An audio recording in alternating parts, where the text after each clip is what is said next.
You're listening to Around Comics. You are listening to Around Comics, episode 401. Merry Xmas. Merry Xmas, guys. Yeah. Merry Christmas. Happy holidays. It's our comprehensive end of year list show.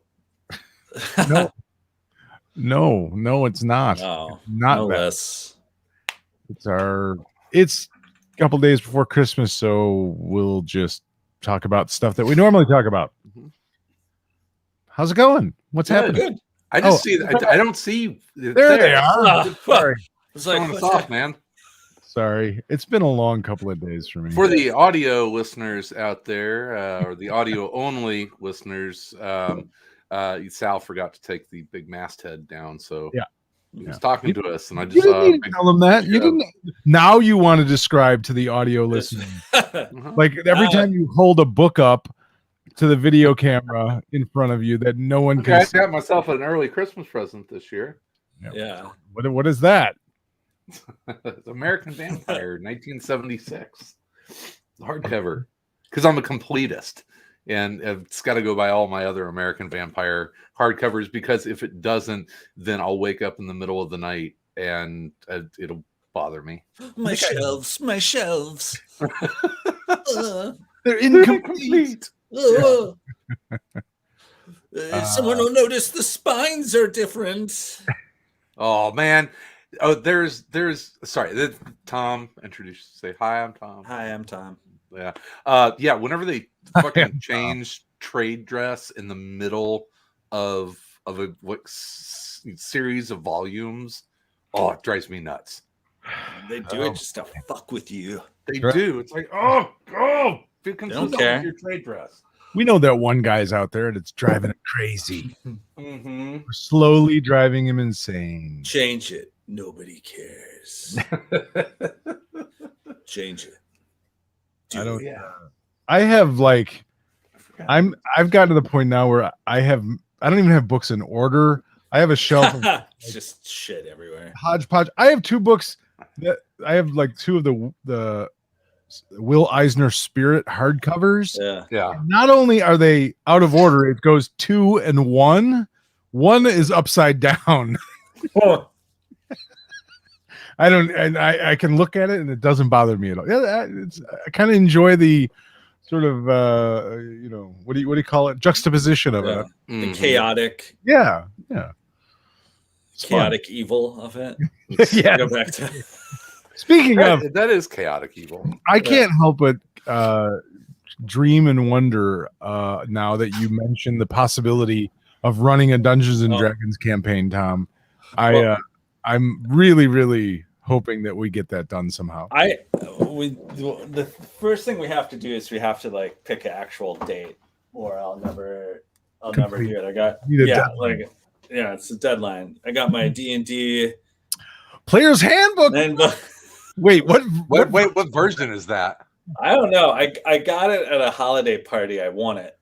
This is not going to be a current player's handbook. Yeah, they No. got a couple That versions. looks like third edition. Who cares? What are you, a bunch of nerds? Oh boy. A dragon. This is going to be amazing. The dragon.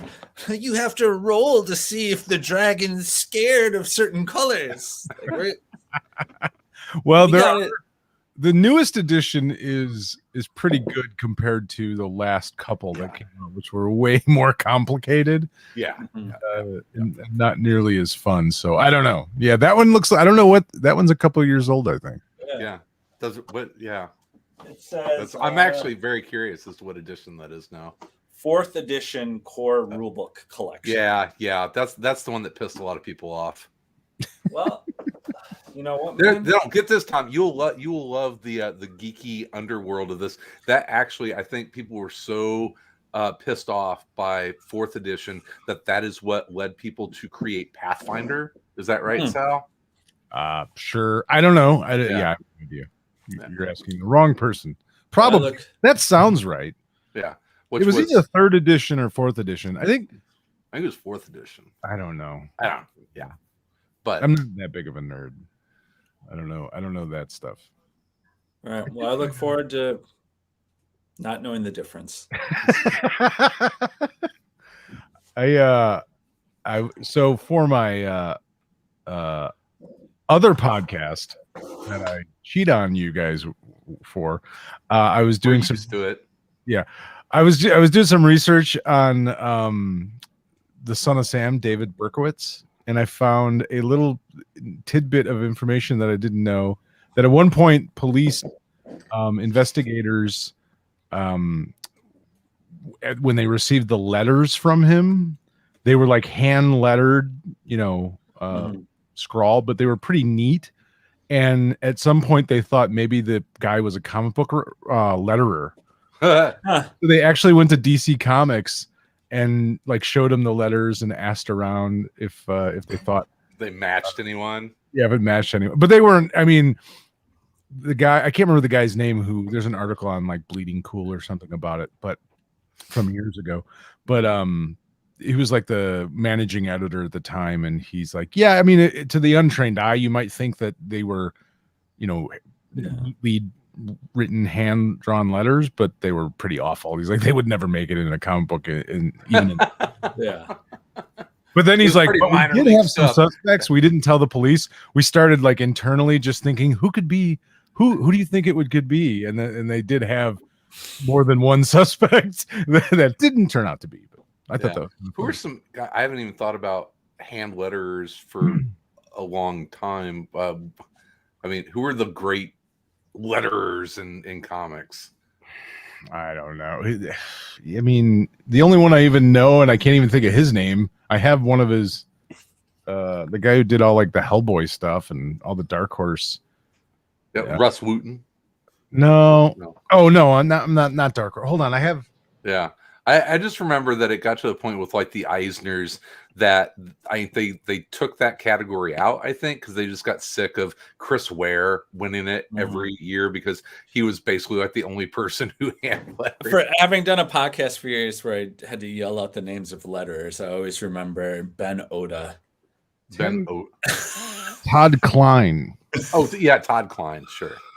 I have this cool print from Todd Klein. It's an all lettering print kind of thing with some Alex Ross. It's actually signed by both of them. Nice.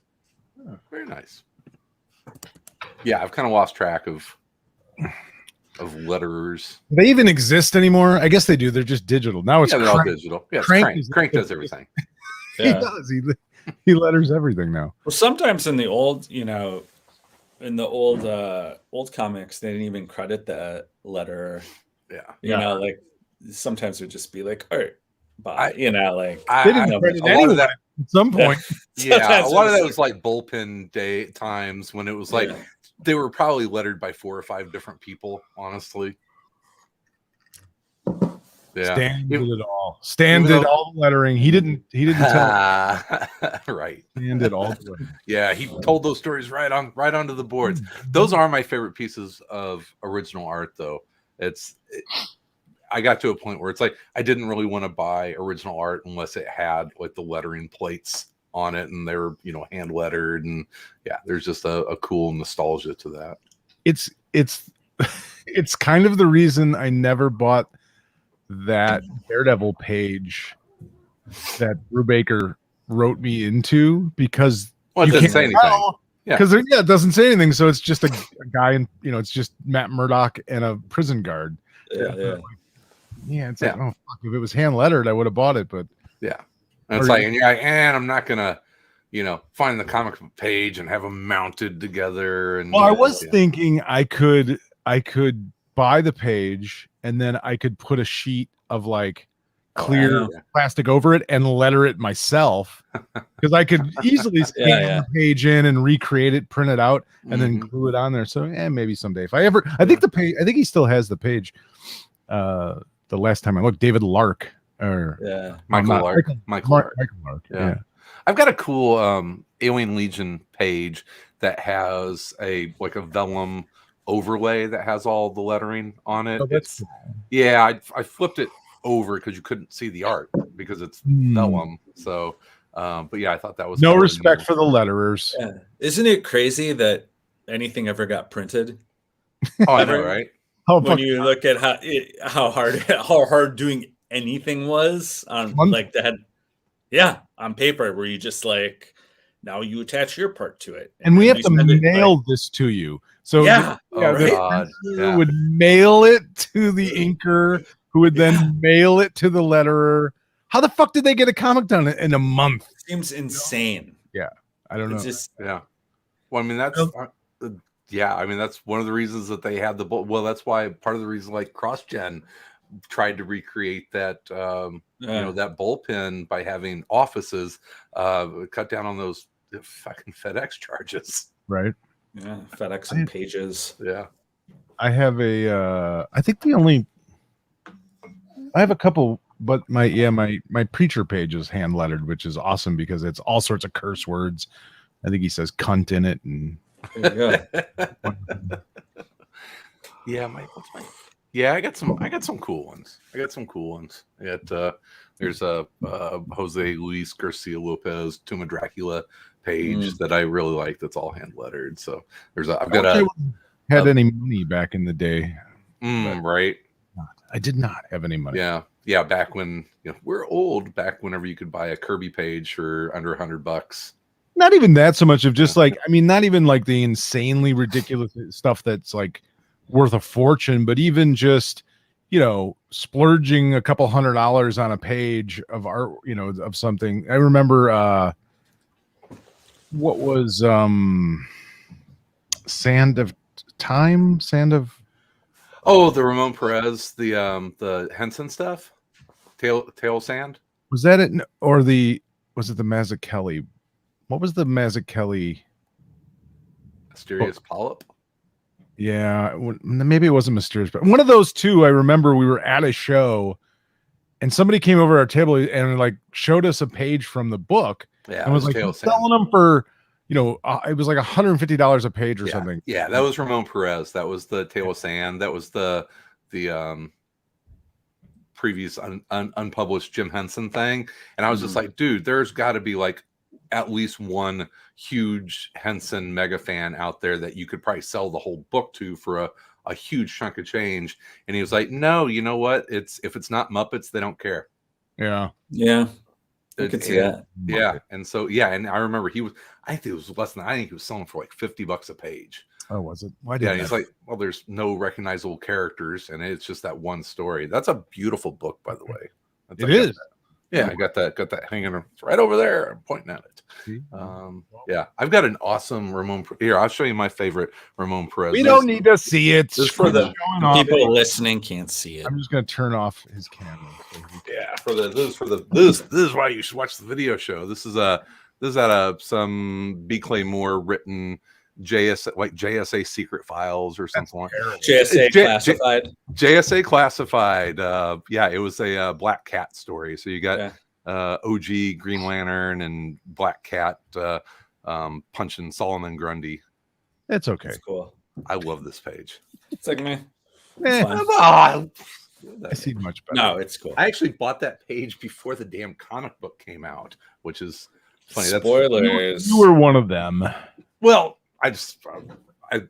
No, you leverage around comics for your own gain. No, leverage those relationships so you would get.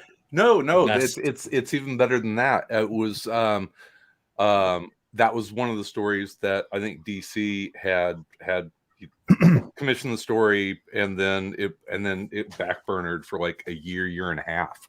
So I saw that page at a show. And Ramon was like, yeah, I've been sitting on these forever. So yeah, they're for sale. I'm like, okay. Do you guys, Christmas is coming up. Do you have any sort of Christmas memories as a kid of any comic book stuff you ever got that was sort of, favorite kind of stuff? Yeah. Anything you can remember? I got one year. I remember when I was a kid, I got a Spider-Man phone for Christmas, and I still have it. It's awesome. I actually have it at my office at work, and it's Spider-Man climbing up like a rooftop chimney, and then the phone is next to it, and it's this huge plastic thing with I've like seen that. final Spider-Man. It's Yeah. awesome. It was like one of the few things that my mom hung on to of mine, from when I was a kid, that I was really glad she did, because when I found it in the garage one day, I was like, oh shit. Like it was really, but I remember getting that for Christmas, and it was just like one of the coolest things. I probably got it when I was, I don't know, 8 or something. I remember Star Wars stuff for Christmas more than I remember superhero stuff. Yeah, comic book stuff. I mean, I probably got some like superpowers action figures when I was a kid, or like a gift certificate to my comic book store, so I could like pick up, a bunch of old New Mutants issues. We don't know. We don't know what this kid wants. Just what the hell does this kid? My parents were smart enough to know that they couldn't just walk into a comic shop and buy random comics. That they knew that I was a huge X-Men fan. I think I've told you this before. It's like the one time my dad ever got me anything like geeky for Christmas was he bought me a copy of X-Men 95.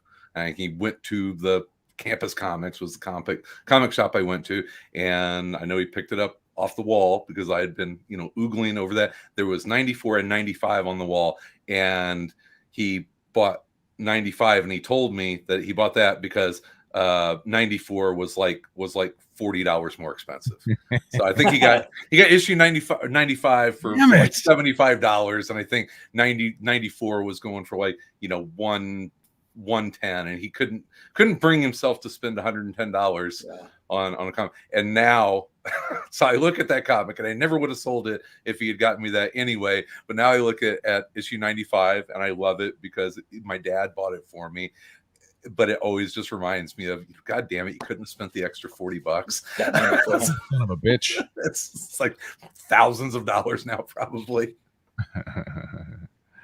Yes. Well, it's always great to look back on your memories and evaluate them. It's right. Only.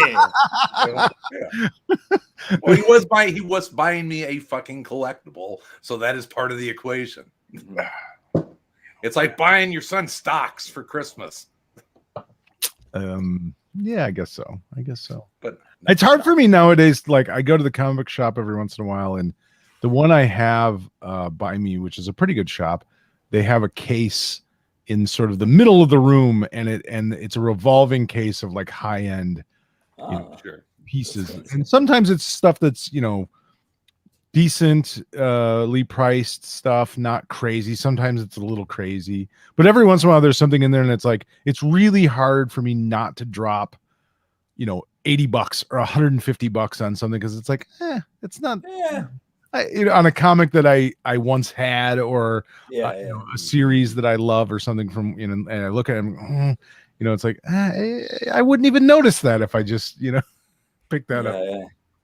I mean, the comic store that's closest to me is just a disaster. So yes, Sal and I love that comic shop for all the wrong reasons. Yes, we used to go to that comic shop over lunch every great once in a while. It's such a disaster.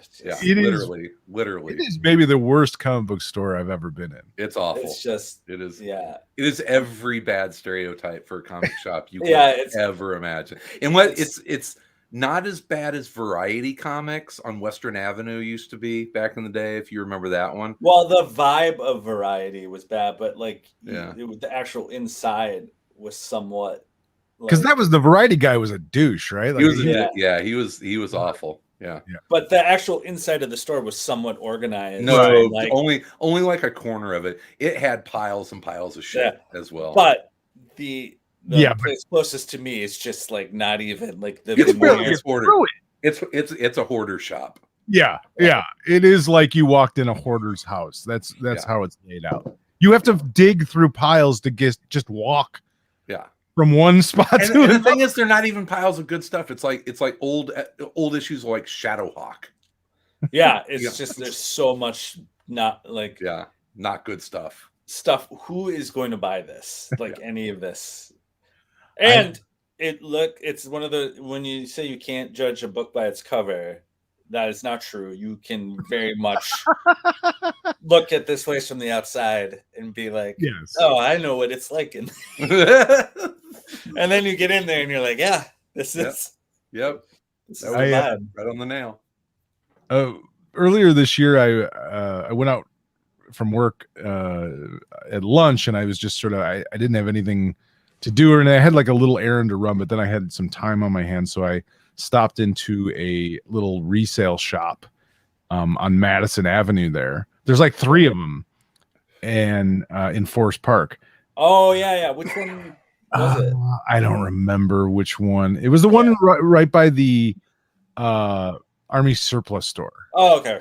I don't remember the name of it, but it's a cool shop. Like it's a cool little they do it's very retro, and it's pretty organized, even though there's a lot of stuff, and it's a pretty big shop.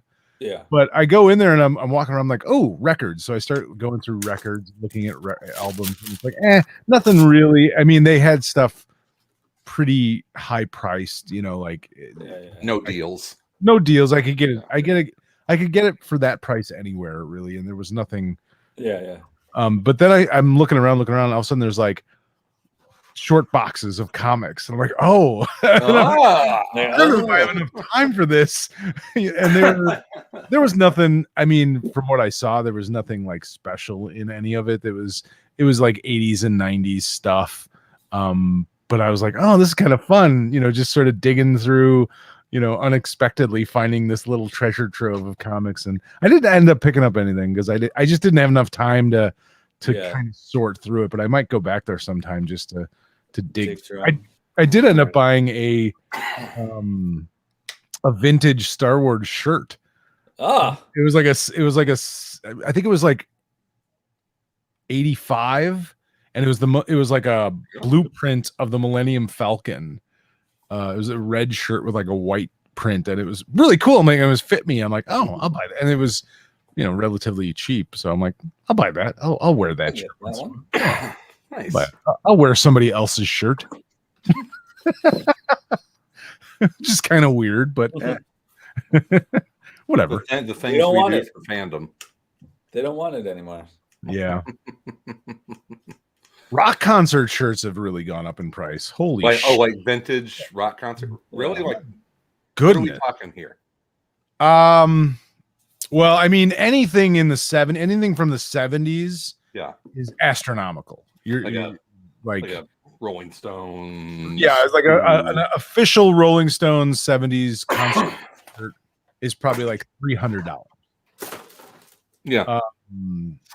But even like 80s and 90s, like 90s stuff, was I was kind of surprised, like $75 for a 90s. The 90s are hot, dude. They are. It's great. I wish I would your Matchbox 20 tour shirt. I'm trying to think. Buck Cherry. I never. Well, I've bought a few tour shirts, but nothing. I threw all mine out. I had all sorts of them. I had mostly metal and punk bands, but I had a lot of them, and I was much thinner. That's what they want now. That's what they want. No, dude, they would be worth a fortune now. I had all sorts of old Metallica shirts, concert shirts. I had those would go for Metallica. Like a Ride the Lightning tour. That's going to go for big bucks. Yeah, because fucking celebrities who are 23-year-old. Celebrities wear Metallica, vintage Metallica. Nirvana, sure, Nirvana. I had all sorts of that shit, but I grew out of it. I was too fat at some point, and I gotta get rid of all these shits. They don't fit me. They just make me feel bad. Too tight. I did. The only one I ended up keeping was a but I have a Misfits t-shirt from but it wasn't like because it early tour. It was like it was a Danzig-less Misfits. Okay. I do have a Danzig Misfits when they came back. I bought them from that, but whatever. Wayne Masso wants to know if Chris's beard is getting darker. Yeah. No, it's not. It's getting lighter. I don't know, it looks a little darker today. That's just bad lighting in here. And Sean Wheatley says he saw Buck Cherry in Springfield, Illinois, some corrugated beer hall next to a cornfield. Corrugated. That's awesome. They have, what was that one song? What was their one? They had one really good song. What Buck Cherry's one hit was. What's the worst? What's the worst one hit wonder band? Or what's the best? Bitch. Yeah, that was it. What's like the worst or best one hit wonder? We are doing kind of a weird non-comic book related show. We're talking about all sorts of comic shit. Like bad one hit wonder bands. I'm trying to think who I saw.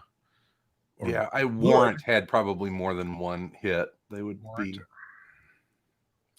Oh, Winger. They were big with the Christian crowd, weren't they? Weren't they? Yeah. Oh, with this song, She's Only 17. Oh, maybe. Who am I thinking of? You're thinking of Striper. Oh yeah, that's who I'm thinking of. Striper. Yeah. Winger. I like the Vapors. Who did Mexican Radio? Wall of Voodoo. We lost. He's back. I don't know how that. I was just talking about my love of Wall of Voodoo. Wall of Voodoo. Yeah, they did Texas Radio. I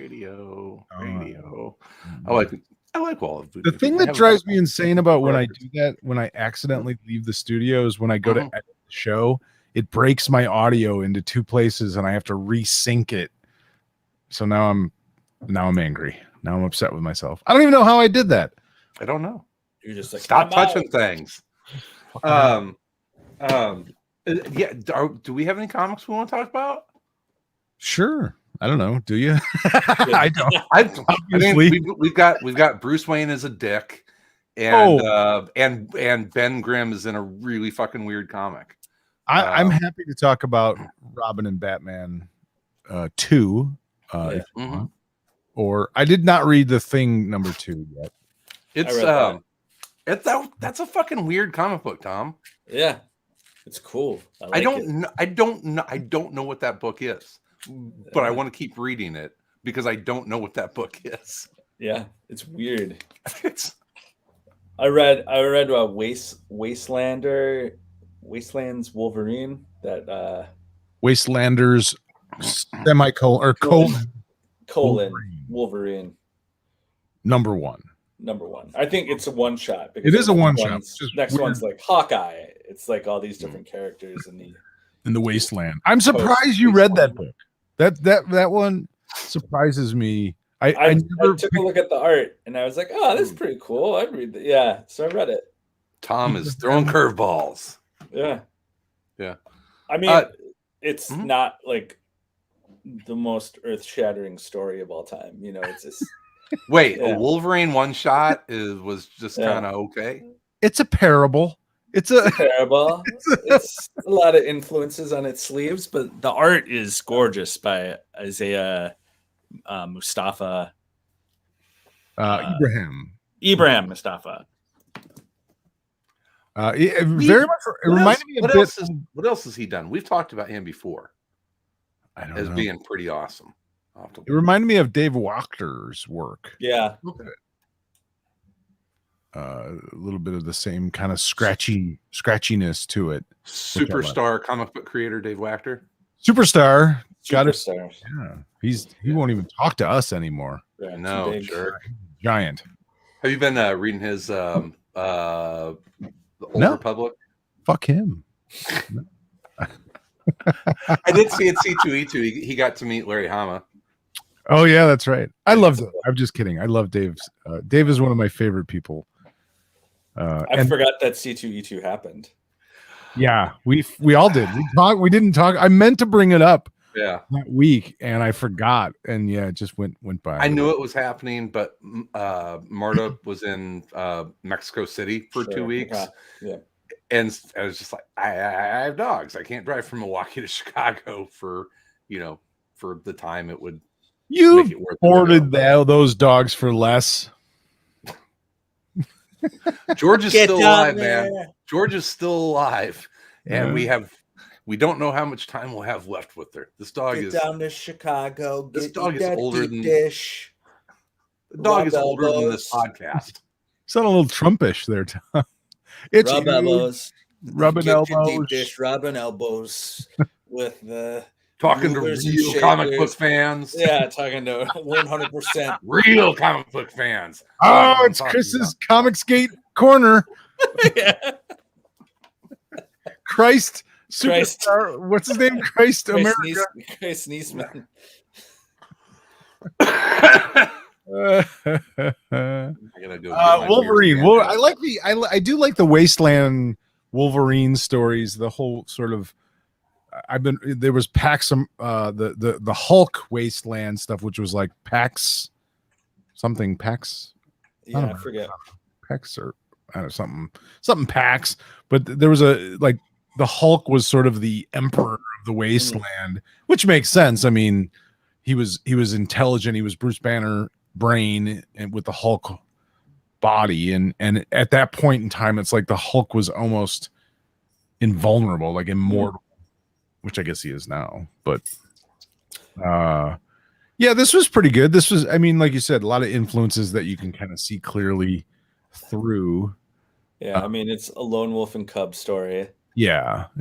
Baby Hulk. Baby Hulk. It's Mandalorian. Okay. Yeah. Cub. It's I was surprised it was a one shot though. Like I got to the end of it, I was like, oh, that was it. They don't. It's not overly complicated. They get to the cool battle scenes, as quick and with pace. There's not much messing around. It's like let's show some cool adamantium fights. Yeah. Fight battle. Yeah. So I respect it on that level of like, let's just show old man Wolverine, old man Logan fighting his ass off. Yeah, it's like, all right, cool. I did like the Ghost Riders, the sort of poser. Yeah.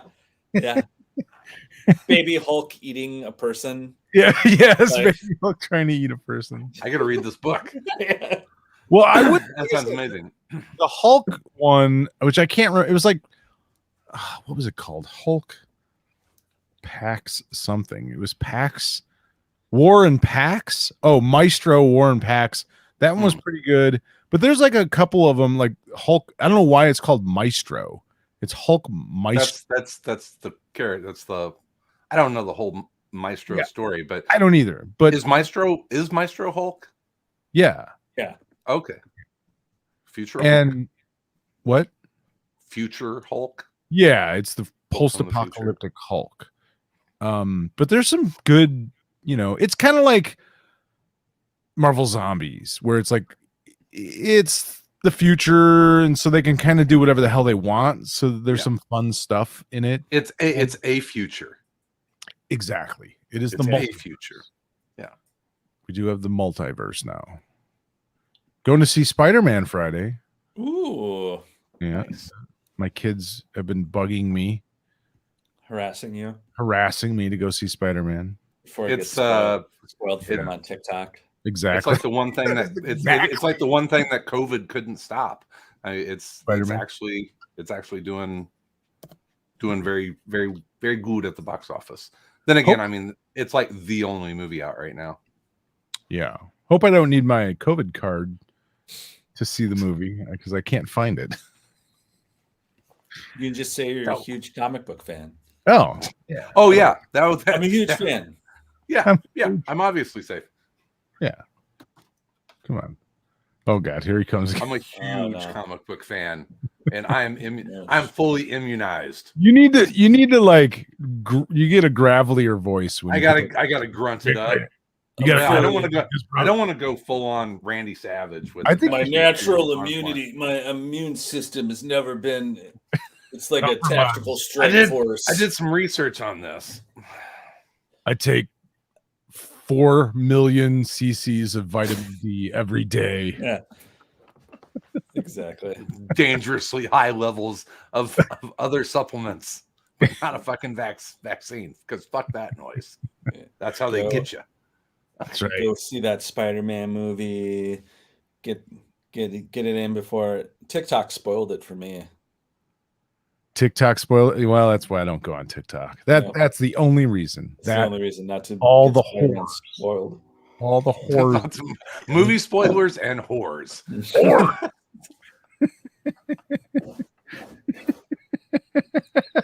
All these people doing dances and spoiling movies. How much twerking does one person need to see? Yeah. A lot of them out there. A lot of them. Loose women, as my grandpa used to call them. Loose. Out there twerking. Twerking away. Is it even twerking anymore? All I know is the evolution of women's bodies on social media is becoming outrageously morbid and like bizarre to the point of like even Robert Crumb, I think, looks at them and goes, "That's too thick. That's too thick." I mean, that should be should have been the name of this episode. Is too thick for Crumb.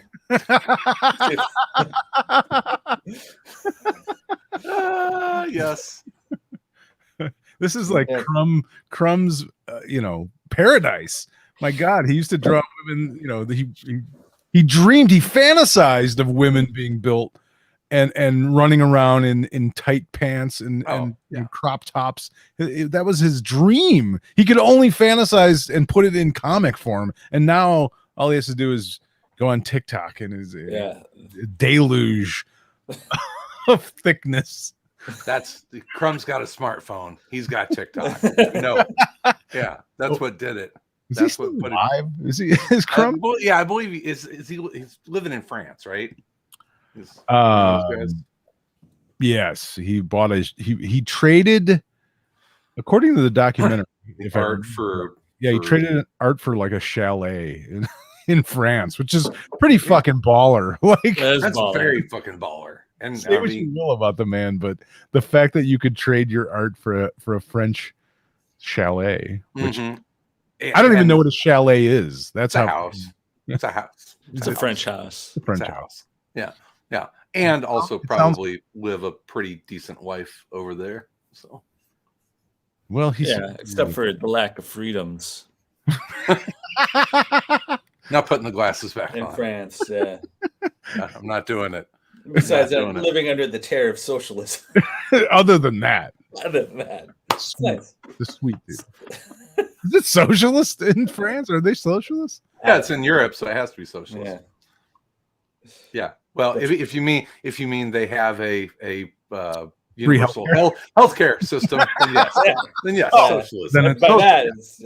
They're communists. Then, goddamn. Goddamn. Yes. Yes, they're trying to reunify with Russia at this moment to unify all of their universal health care under one communist flag. Moving on. All right, so try and get this boat steered in the right direction. Wasteland Wolverine. Do you guys want to talk any about the kind of weird news coming out today about Dark Horse being acquired? It's weird, wild stuff. Weird. Yeah. So Dark Horse isn't owned by Dark Horse anymore. It's a gaming company. Yeah. Well, they weren't. I don't think owned by Dark Horse. They weren't owned by. So it was another. Well, Richardson owned 20%, and the rest of it was owned by like a German company or something. Yeah, it was some holding company thing. Oh, so this is not a story about a great independent title being acquired for the first time. They bought that 20% as well. Like they did get the whole kit. They got the whole thing. So, which the timing interesting because for the first time that I can remember in a really long time, a Mike Richardson comic came out last week. The Cloak. He got it published before they got rid of him. Is that it? He got it out. He's been working on this forever. Damn it! Weird. It's a weird little alternate reality Batman-ish story. It's pretty cool. Check it out if you have a chance. It's cool. Yeah, I mean, it's interesting, like to see who's got an interest in buying a comic book company these days? Well, it's Embracer Holding Company, a Swedish video game company based in Karlstad. It was established under the name Nordic Games in December of 2008, forming the video game publishing subsidiary of game retailer Game Outlet Europe. The owners are Lars Wingefors and Eric Stenberg. So there you go. That's the guys. Have they made anything of note? I mean, because apparently they had what would they buy Dark Horse for? It was the details were not disclosed. Not disclosed. Sure, let's see. $2 million here or there anyway, right? What are they known for? They're known for making money. Yeah, you know, because we were talking that sweet IP of some well, sort. and that's the question is like, what IPs does Dark Horse actually own? Because, I don't know. I mean, Mignola owns Hellboy, right? And Frank Miller owns Sin City. So I don't know what IPs Dark Horse actually owns that they would be, you know, acquiring through this. Sal pointed out that one of Dark Horse's biggest sellers was a video game art book. Well, it's not just a single art book, but they make more money off of their division of video game art books. So that might be a big part of what they're looking at. As well as, you know, I don't know. I mean, it's hard. They seem like a gigantic company that owns a lot of shit. Things, yeah. So it's just another thing. You know what I mean? Like it's all. Company. I mean, if you look at the list of stuff that they might have been like, hey, who publishes things about video game art? As of December 2021, Embracer Group has 10 operative groups consisting of 77 internal studios and publishers, and a total of about 8,000 employees in 45 different countries. Yeah. It is a massive. Wow. Yeah. Wow. Okay. So, so this is not some little video game developer in Sweden that decided to buy. No, this is. I mean, they own Gearbox. They. Oh shit. Okay. Yeah. Okay. Yeah, they're a major company. So this could. Yeah, I don't know what their plans are. Obviously, don't know. Make more video game art books. Make more video game art books. Maybe make a Hellboy video game. I don't know. Maybe see, I don't know if that comes with it. Oh, right, because Mignola owns well, I would think it's like some sort of relationship maybe, but what I say, like Berserk, not Berserker, but Berserk, Sailor Moon. I think they've got the IP on that. It's a couple other weird things. So yeah, they own a shit ton of they own Vertigo Games, which is Vertigo Publishing. I don't know if that's the same Vertigo. Oh, no. Yeah, it's where I don't I still read some things from Dark Horse. I'll read Hellboy anytime it comes out. Black Hammer, which Black Hammer I don't think is in this deal. That's owned by, Lemire. Lemire probably owns that. But is there any stuff that comes out from Dark Horse that you guys are like, ooh, Dark Horse?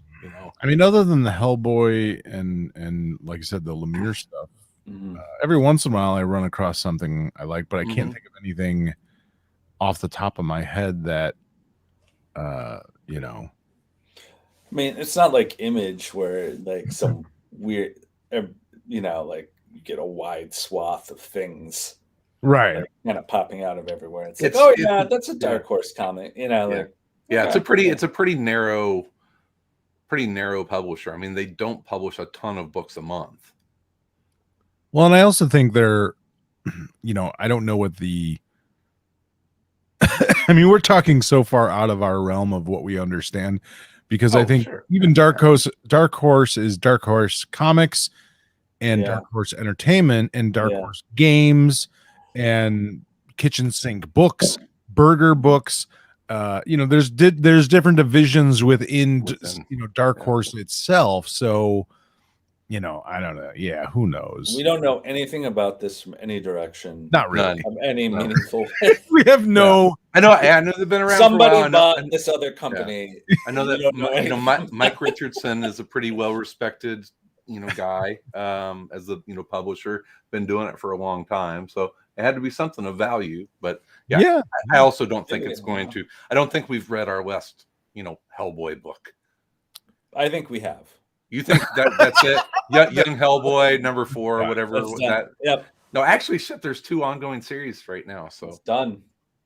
So some of the stuff, just to kind of go back over like some of the things that have been published from Dark Horses, Tank Girl, Mystery Men, American Splendor, Alien versus Predator, Sin City, Hellboy, Son of the Mask, 300, 30 Days a Night, Aliens versus Predator.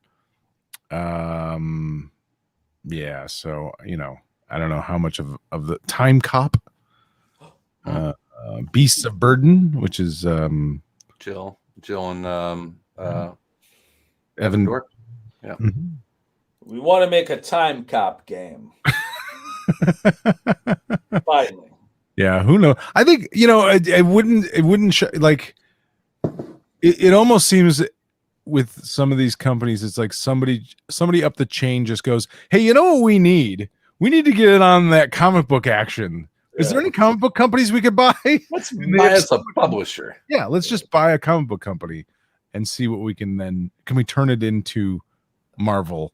I think I wouldn't be surprised at some point if it's just that simple.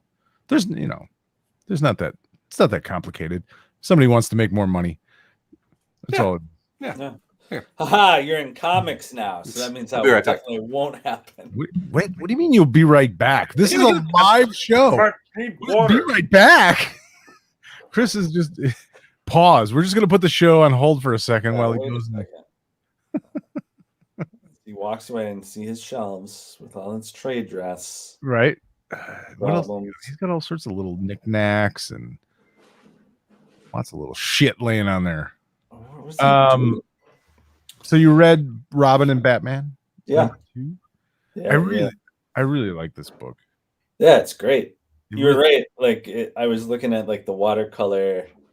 Like Doesn't it things in look there, like legitimately each Yeah. panel is a watercolor? like a little watercolor? Yeah, I don't know. I mean, maybe he's just like doing it for the aesthetic Right. approach of it. But Digitally. Might just be doing it digitally, but God, Cool. I hope he's doing it that way. I hope every single panel is a watercolor, because this book is that good that it kind of deserves that. yeah, it's No. also cool to like, for like the literal thousands of Batman stories. It is cool when someone can find like a little angle that you haven't quite like seen before, and like the whole way that they treat Alfred and Batman's relationship Yes. of like You like bastard. found like just like a little thing that I don't know if I've quite seen it done that way. Well, it's very much like parents fighting over how to raise their child. Yeah, Is what it, it's like. Alfred's a bit more motherly. He's a bit more, caring and wanting to coddle Dick a little. Show him emotion Yeah, and Bruce- caring. well, it's Yeah. an extreme. Obviously, it's a comic book. It's not real life. We don't have caped crusaders running around the city with teenage, wards. So it's You don't know. not that I know of, to my knowledge. But if you just boil it down, sort of, to a simple thing, it's like Alfred is sort of motherly, and Bruce is the hard-nosed father,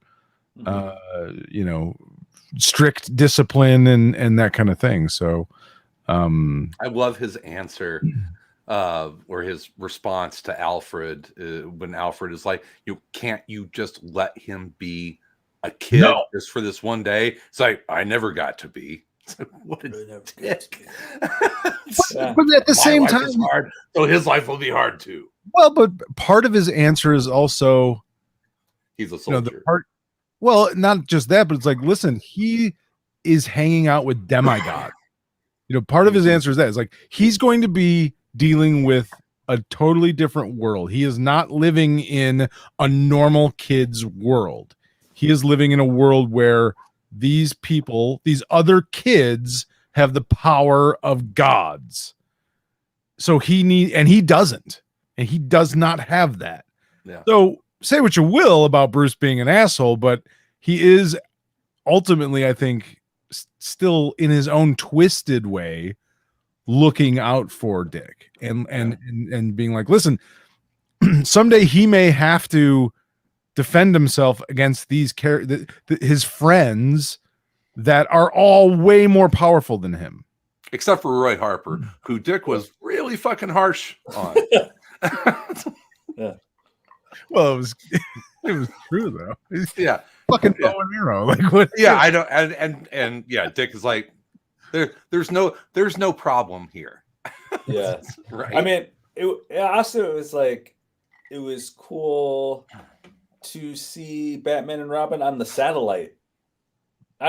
Just like a weird, like the way they kind of combine, like it's fun. It's fun to see the Titans, the Teen Titans, like mixed with sort of like the more grounded, like parenting stuff, and like I love the way that Lemire presented it as a old-fashioned Batman and Robin comic, where it's like, today we're going to the satellite and you're going to hang out with the Teen Titans, and they go on adventures, and it was fun, and they're exactly what the Titans are. They're not listening to their to the adults. They're going off and being kids. But then there's that other layer to it that he adds, which you talked about, like the ability to find a different angle on a Batman story. So it's like, I that's what I think separates this book so far. And even this issue, I thought this issue was even better than the first issue. Yeah. Oh yeah. It was because of that. It was awesome. Yeah. It's a great book. Yeah. Another Black Label success. Yeah. Well, we got one more issue. It's just a three-parter. So it looks like the next issue is going to be kind of the resolution on the Killer Croc storyline. Croc. God, I want this book to come on though. I want more. Yeah, just keep making more of it. Yeah. Get rid of all those other Batman books. The 9 million Batman series. Just do this one. It's insane how many Batman books It there really are. is. There's like every week there's 3. Yeah, it's crazy. They know that there are still a lot of Batman fans out there that will fucking buy all of them. I guess, yeah. There can't be many of those guys left. And I say guys because they're all men. Hey, I don't know about that. Batman. But also all the ancillary, like Batgirls, Batman the Impossible, like I'm actually going to read Batgirls #1 later tonight. I'm looking forward to that. Yeah, I'm sure it's good. It's just funny, like it's every week there's like 4 Bat titles. Oh, it is kind of crazy. Yeah, it's and that's Is that even counting the ancillary characters? The Robins and Batgirls. I mean, there's literally like 4 Batman books a week. I am Batman, Gotham Detective. I am the detective, Gotham Detective, Dark Knight 1 Detective. And then minis. It's tons and tons of minis. So I don't know. It's one of the weird things because we've seen more and more. First of all, I think we've seen a change in the character of Bruce Wayne noticeably over the last few years. We've talked about it, is that now a lot of writers are attacking it from the direction of Bruce is an asshole. And that wasn't as prevalent in years past. I don't see it that way. I mean, they're making a point of that he's a horrible father figure. He's I don't think not, Christ Patriot would feel that way about this Batman. I think this is the kind of Batman that this country needs. We need someone willing to break the rules. not the to Batman bring you down- want, but it's the Batman you need. That's right. 'Cause We're this is how you all raise- trapped. This is in how you Arkham raise Asylum. a child. We're all trapped in Arkham Asylum right now. Mhm. Madhouse. Strong men make tough times. Tough times make strong men. Strong men. Younger. I don't know the saying. Yeah. I want to. Yeah. I mean, I don't know. I get it. Like the that trend, but yeah, I don't know. It works for me because on some level I'm like, yeah, Batman's kind of right. I know he's an asshole, but we need Batman to be a bit of it. We need some people to be hard ass. It's gone a couple steps. I mean, the idea of Bruce being a driven taskmaster, kind of just a jerk, that's been around since what, DKR, probably even before that.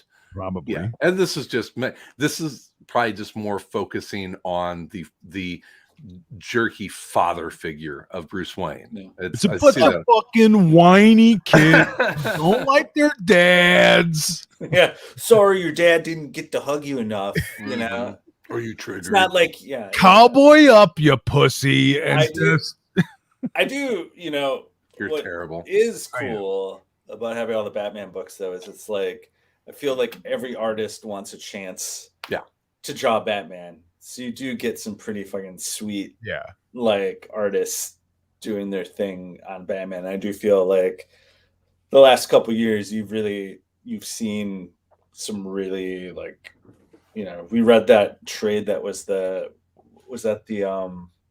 Sean Murphy Batman, like I feel like Batman White Knight. I think doesn't Jock have one coming out soon? A Dark Knight, I think.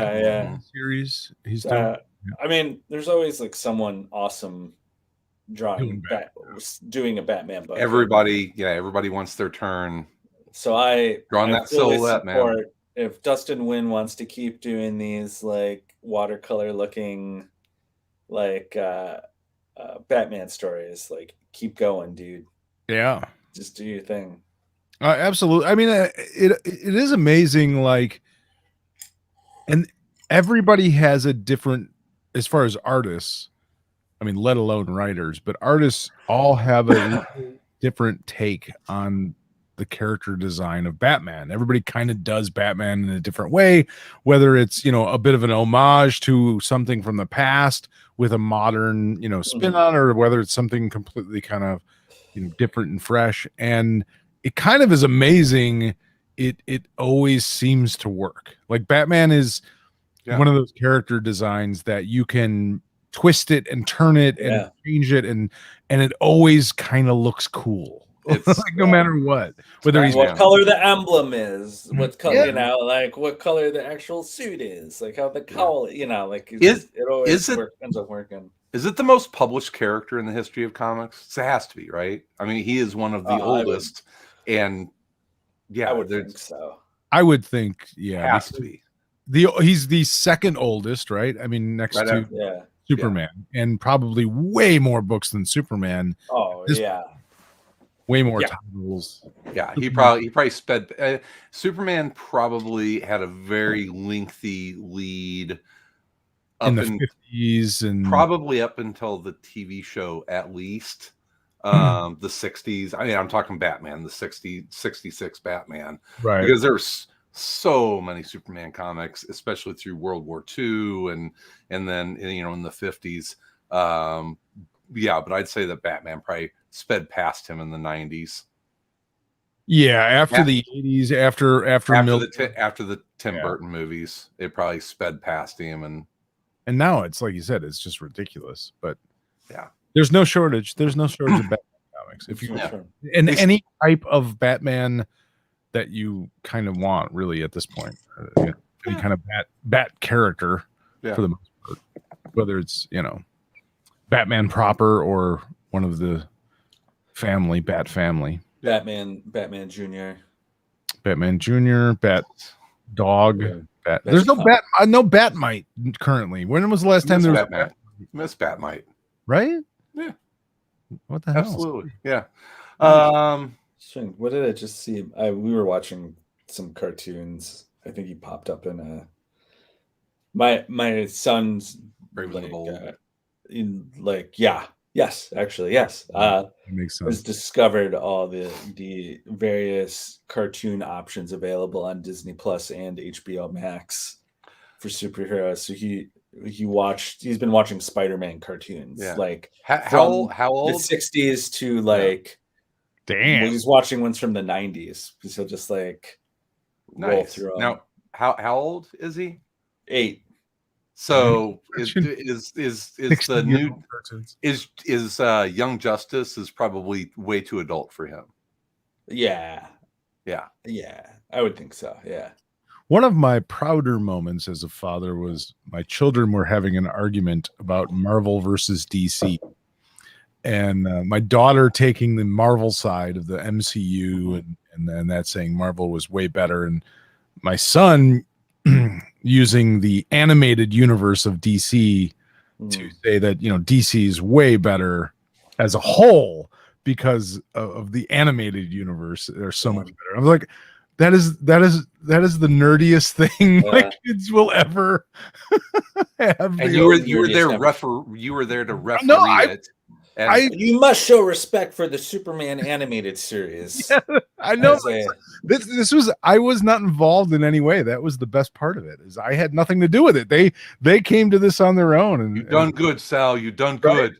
I did you some good geeks. I do feel like the Superman animated series is underrated as far as Batman the animated series. No, Superman. Well, I mean, it's still part of the Timverse. Yeah, if you like Batman the animated series, I mean, Superman was the jelly to that peanut butter, man. As far as like definitive like entertainment versions of Superman, yeah, you could do a lot worse than the animated series. Is like, hey, if you want to watch Superman, like watch this, as opposed to, and it doesn't get nearly the claim that the Batman animated series got. Yeah, well, I mean, it came out 3-4 seasons into Batman the animated series. Listen, the Fleischer Superman is still. You still like the Fleischer? I'm not even joking about that. Like that is still some of the best. It's like superhero animated stuff. Yeah, it's awesome. It's really gorgeous. And when they redid it, like they did a great job of digitally reissuing that stuff. It's amazing. Yeah. Well, I look at that Timverse, and one of the things I am grateful is that it did evolve. I mean, the Batman from the Batman the animated series is the same Batman that you'll see in Young Justice, but the storytelling, yeah, not the same Harley. But those characters, I mean, it is all canon with each other, right? But the stories have changed. The storytelling has changed. Like Young Justice, very different show than the original animated series. I think it kind of made that pivot whenever it went to, what was it, Justice League Unlimited. Yeah, Unlimited. And it was really Unlimited because they had the Justice League cartoon that was much more like the Superman show, and then once they got to Unlimited, they're like, yeah, let's just go for it. Has there been any animated Justice League International at all? Have they ever? Gosh, they had those characters in Unlimited, but they never did any sort of like JLI. Yeah. I mean, they had like a Booster Gold. They had the Booster Gold episode. Yeah. Where like the city is under attack and Booster Gold's like in charge of directing traffic and like gets caught up in a side adventure. Yeah. But still, Elongated Man ends up being the hero, and everyone's like carrying Elongated Man around, and Yeah, you'll see Fire and Ice every once in a while. Yeah. You know, I would think that would be kind of a fun movie or something. Or I don't know if you could do a series like Yeah. I'd love to see them. You know, they do so I think DC still releases a Batman, a Superman, and then another animated release each year. They had a kind of a set schedule that they pump them out. Yeah, they when do. you look on HBO Max, you're like, oh my god, look at all the Hellboy one, or not Hellboy, the Hellraiser one is the Constantine one is really good. It is a John Constantine story. It's fucking brutal. But yeah, I'd love to see a Justice League International. You know, should they make 3-4 of them a year? Right. Might as well do a JLI. I'd love to see the robots. Metal Men. Yes. Show me them little robots. Put them robots. Yeah. I still think that's like a perfect. I've said it over and over again, and nobody listens to me. But yeah, an animated film. Wrong company, man. Wrong company. They're so dumb over there. Disney ain't gonna make no DC animated. God. Wrong company. I know. They should. Someone should. I know they should. No, they'll do ROM though. Warner Brothers, just hire me and I will make you kick Marvel's ass. Make that promise. Give me 10 years and unlimited amounts of money and complete emperor-like control. I'm talking like Alfred Hitchcock, in the Birds type of leniency where I can beat people and terrorize people, blondes. And with that I would expect a phone call tomorrow. Sal, yeah, right? Yes. Mr. Salazar, we would like to accept your offer. The helicopter will be right out to pick you up. You're in. We got our guy. I was watching the live stream last night, and God damn it, it just felt like the right thing to do. I don't see why. You guys are laughing. I don't see a freedom fighters movie. Yes, Uncle Sam. Speaking of, we got a Christmas edition of Versus coming out. Yep, soon. Special Christmas episode featuring Santa. You can get that if you are a patron. Yeah. By the way, Patreon. Head on over to Patreon. Go ahead. The Freedom Fighters continue their tour of upstate New York, Vermont area. Sounds thrilling. Where heroes are necessary. Yeah, they seem to spend a lot of time. Vermont. I'm not kidding. The next one is in Niagara Falls. They go from like Vermont to North Pole, New York to Niagara Falls. Like they're just hanging out in the far northeast. Yeah, that's where the Freedom Fighters hang out. The people of Buffalo need us. Yeah, exactly. We need to get there. It is a national treasure. Okay. Yeah. Sean Wheatley said they did a JSA animated for the Justice Society World War II. I was just that was good. Yeah. It was brutal. Sean Wheatley says it was. I thought it was okay. I mean, it's World War II JSA. Come on. It's hard. I'm a sucker for it though. I like the last one I watched that I thought all you want is an Invaders movie. Yeah, that'd be fun. I would. That should be a series on Disney Plus. The Invaders as a TV show. I'm down. I don't with think that. Chris, what's his name's gonna come back for a series as Captain America though. Chris Evans. Yeah. Pick somebody else. Who's gonna play Toro and the Human Torch? Chris Evans was a Human Torch as well. He can't play. Oh, that would be hilarious. That would be that would be funny. That would be funny if he came back as Human Torch and not Cap. You could do an Invaders animated with Captain Peggy Carter. You could, and an alternate universe Invaders where it's like all female invaders. Yeah, something like that. Yeah, let's do it. I don't think. Oh no! I think you're getting a too awake for me, Sal. This This is counter to Oh shit! what should be it's happening. happening on Triggered Earth. him. Hell no. Hell no! Hell no. Listen, Earth. Hell no. We're not doing that. Earth, hell no. We're all the characters. one are white woman men. is enough, and Yeah. that's all you get. It is Earth, hell no. Where all of the characters are white men. Hell no! Oh, Earth. Hell no. Aunt May, Yeah. white man. Yeah. But no one's gay. Straight. Hell white- no! Straight white men. We masturbate Yeah. like real men. Hell no. It's just a fish man in a tiny bathing suit. It's nothing. Oh, wet and shiny, Yeah, shiny. but he's not sexy at all. It's Not nothing, even the least nothing- little bit nothing sexy. sexual about this. Oh no. Giant pectoral muscles and Yeah. See, this is whenever we come up with our best stuff. All right, Yeah, so hell we no. mentioned Tom versus Salad Eye just did an episode of ACTV. You can check that out. Well, we talked about all sorts of stuff and nothing in particular this last week. We've got K Billy Super Sounds coming out in about a week. It's going to be on Jackie Brown. So we are. Is that this Sunday? That's this Sunday. Oh Christ! I gotta I think- watch that movie. Oh, Chris dropped something. Dropping stuff. Hell no! Remotes. Drop freedom.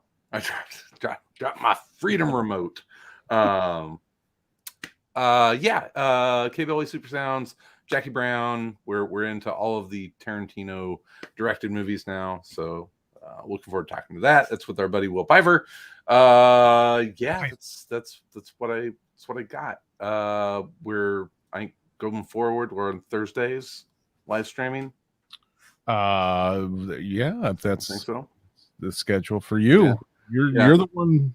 You know, We'll you're see. the fucking prima donna. No, it's Tuesday. We're doing You Tuesday. got to go to your plays with your wife. You Yeah, that's true. The theater only happens on Thursdays. I mean, a real man wouldn't even go to some sort of play. Yeah, the last one I went to was Steel Magnolias. Yeah. It's about some strong Oh. Southern women. Hell no. Hell no, that's a woman's play. Are we gonna? What are we gonna do next week? Is Thursday fine? A real man would send his woman to the play and she would report back. Yeah. And then at the end, she died. What? She died, but Yeah. I thought she got a new kidney. Real men don't see plays. They go to fights and they go UFC, UFC. Yeah. professional wrestling only. Yeah. Possibly an Yeah, AC. the closest to a play. The closest to a play you get is professional wrestling. I love how you guys want me to do this character, and you guys are both doing the character. It was good enough for the Romans. Yeah. All right. I want to wish everyone a happy, safe, and healthy Christmas as we're Yes, we're Sean. approaching. I am reading Devil's Reign. We talked about it last episode. Yeah. Catch up, Sean. That was last week. So have a great Christmas. And rest of your Merry holidays. Christmas. Merry Christmas. to you Merry guys. Christmas. I hope you guys have a really good Christmas and be safe and all that stuff. But yeah, Merry Christmas. It's been a fun year doing this. Yeah. We mean it with love, Merry- Sean. Merry Christmas. Yeah. Hell yeah. Hell yeah. Hell Yeah. yeah, Merry Christmas. I sent you all rapid tests for Christmas. Mm. Come in the mail any Already day. got them. Already got some. Hell no. It's fake news. Yeah. You're terrible. You want to do this character now. I know it. All right. Guys, love you. Have a great weekend. Enjoy time with your families. And we will be back next Thursday, Tuesday. Next Tuesday. We'll Next Tuesday? Next Tuesday. Thursday. We're Thursday. Next Thursday. Christ. Christ. Can you maybe talk to your wife and then get back? Yeah. Let us know when we're recording the show. That's Thursday works fine for me. Next Thursday. She's gonna be In the meantime. she's in Mexico again. She's in Costa Rica. Yeah, she's fine. can't She's leave the fine. dog. You haven't seen her in a long time. I'm starting She's to. in Mexico. She's all right. Yeah, she's perfectly fine. I'm starting to worry about Marta. We haven't actually seen or heard from her. You months. talked to her. That could have been. I didn't see her. It could have been a pre-recorded voice. Yeah. It could have been. Yeah. Hello, Sal. How are you? Nice to see you, Sal. Yeah, How's she's fine. things? I'm just fine. I'm good. I have to go. The roast is in the oven. I must leave now. Have a happy holiday. I have nowhere near enough recordings of her to do that.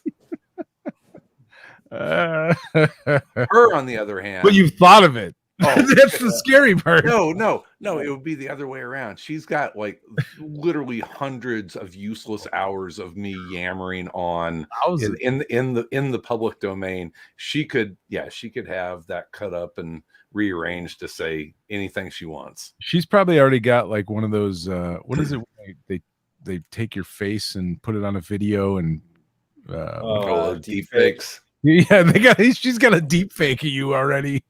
Oh yeah. You could be a deep fake right now. That beard is the question. Yeah. We're not sure. No, that's why I dyed the beard.